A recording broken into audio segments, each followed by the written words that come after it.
আজকে আপনাদের সাথে একটা জিনিস শেয়ার করব।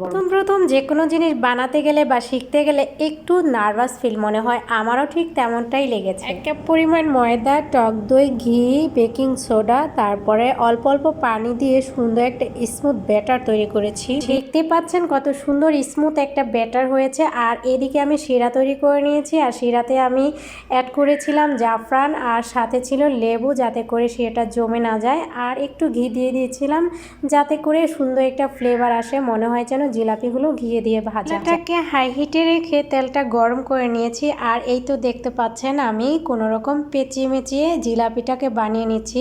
তো জিলাপি তো এইরকম পেঁচিয়ে পেঁচিয়ে বানায়।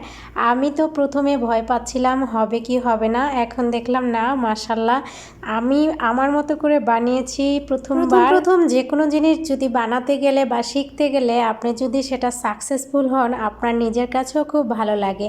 তো আমার কাছে অনেক ভালো লেগেছে। ভিডিওটা যদি আপনাদের কাছে ভালো লাগে, আমার কলিজার প্রাণপ্রিয় ফেসবুকের ভাই বোনেরা অবশ্যই সুন্দর একটা গঠনমূলক কমেন্টের মাধ্যমে জানাবেন যে কেমন হয়েছে। আর যদি পারেন লাইক শেয়ার দিয়ে পাশে থাকবেন।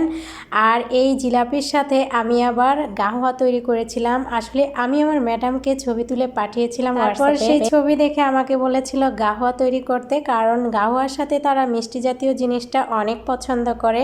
আর সেজন্যই আমি গাহওয়া তৈরি করেছিলাম। আর আমার এই জিলাপিগুলো একদমই মুচমুচে এবং খুবই রসালো হয়েছিল। সবাই ভালো থাকবেন, সুস্থ থাকবেন, আবারও দেখা হবে নেক্সট কোনো নতুন ভিডিওতে। আজ এই পর্যন্তই, আল্লাহ হাফেজ।